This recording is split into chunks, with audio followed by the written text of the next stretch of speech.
Avec le contenu local, avec le fonds de développement communautaire, je pense que la RSE va être prise en compte.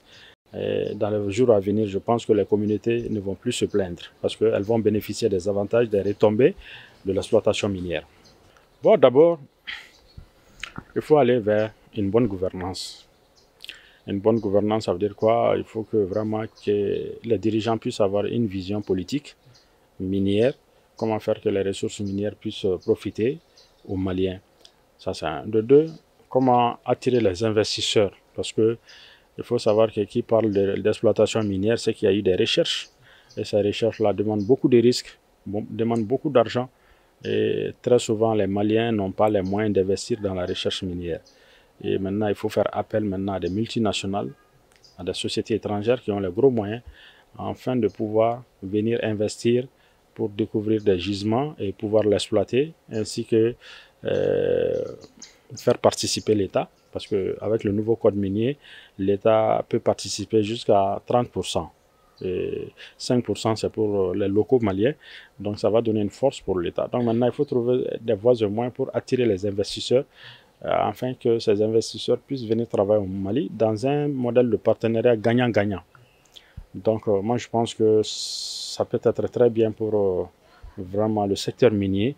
Bon, maintenant, les réformes, il faut faire des réformes aussi chaque 2 ans, 3 ans, voir là où ça n'a pas marché, essayer de corriger ces erreurs-là.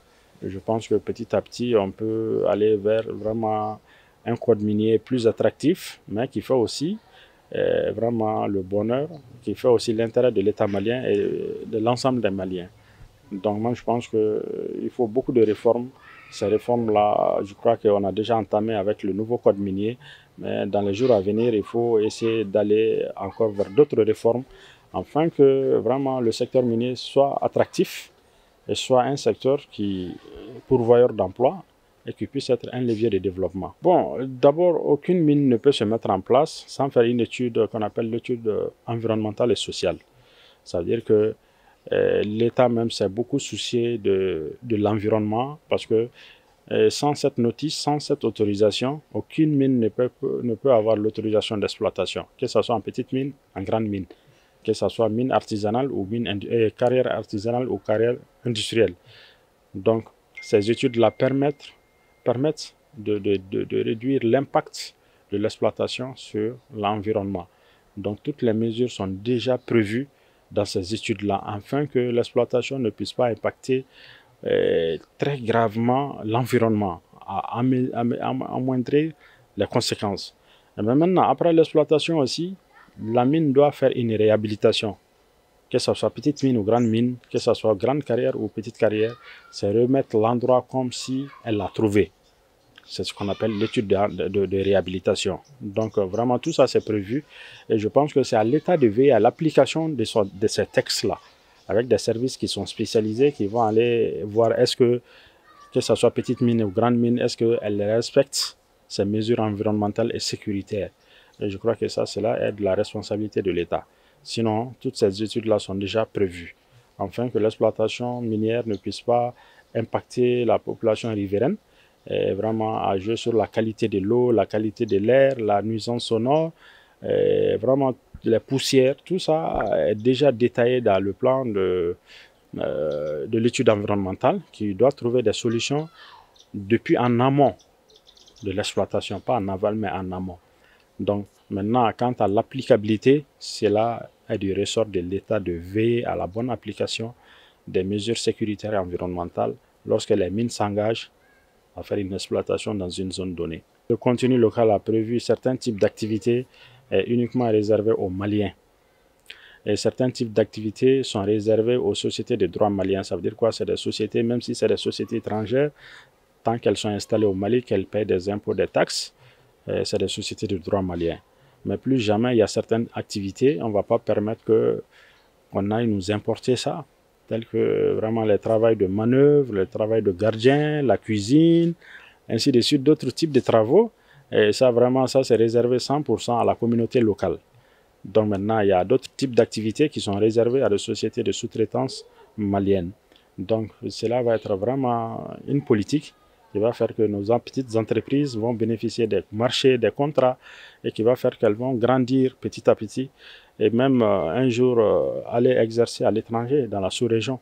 Je connais pas mal de sous-traitants maliens qui ont commencé avec les mines au Mali, mais aujourd'hui qui travaillent dans la sous-traitance en Afrique de l'Ouest et même en Afrique de l'Est, qui sont devenus des grandes sociétés multinationales aussi.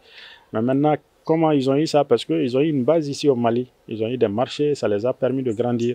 Aujourd'hui, c'est devenu des grandes sociétés sur le plan international, sans faire leur publicité. Il y a Corica, il y a IMS, il y a Etassi, qui sont devenus, c'est des champions maliens, des champions nationaux, qui ont pu s'imposer ici au Mali et même à l'étranger. Donc maintenant, il se peut que si le contenu local est toujours mis en valeur, ça va faire profiter d'autres Maliens aussi sur le secteur de la fourniture, des prestations, et ainsi de suite. Donc le contenu local vraiment est un moyen vraiment pour l'État et pour les Maliens de pouvoir bénéficier réellement des retombées de l'exploitation minière.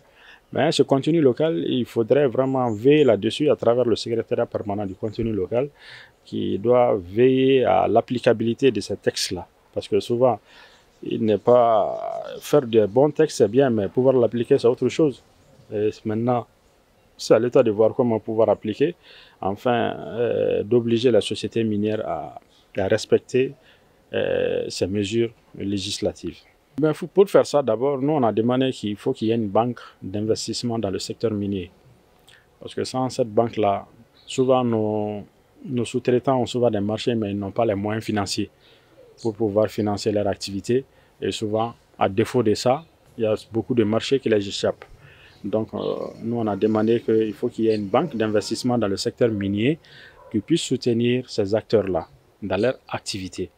Par exemple, on a pris un cas, si les grandes mines vont se mettre en place, il y a un fonds qu'elles mettent à côté, qu'on appelle fonds de réhabilitation. Par exemple, si la mine doit faire 25 ans de production, il y a un montant que la mine doit mettre dans une banque, qu'on appelle compte séquestre, où l'État ne touche pas, la mine elle-même ne touche pas, jusqu'à la fin de leurs travaux d'exploitation.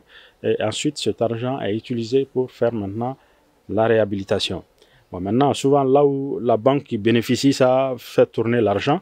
Mais maintenant, nous, on a demandé toutes ces sommes d'argent, pourquoi ne pas le mettre dans une banque d'investissement minier qui va maintenant servir à financer les activités des sous-traitants, des Maliens qui sont là, et même d'autres qui sont pas des sous-traitants, mais qui sont dans le secteur minier, afin que leur activité puisse prospérer.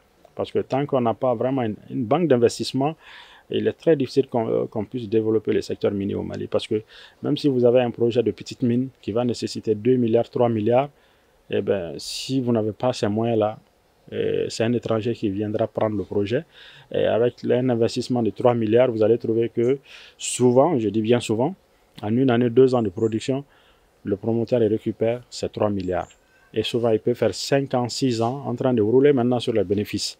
Bon, maintenant, si un Malien avait la possibilité d'avoir vraiment ces prêts-là de 3 milliards, de 4 milliards pour faire sa petite mine et pouvoir rembourser la banque en une année, 2 ans, je crois que beaucoup de petites mines vont se développer au Mali.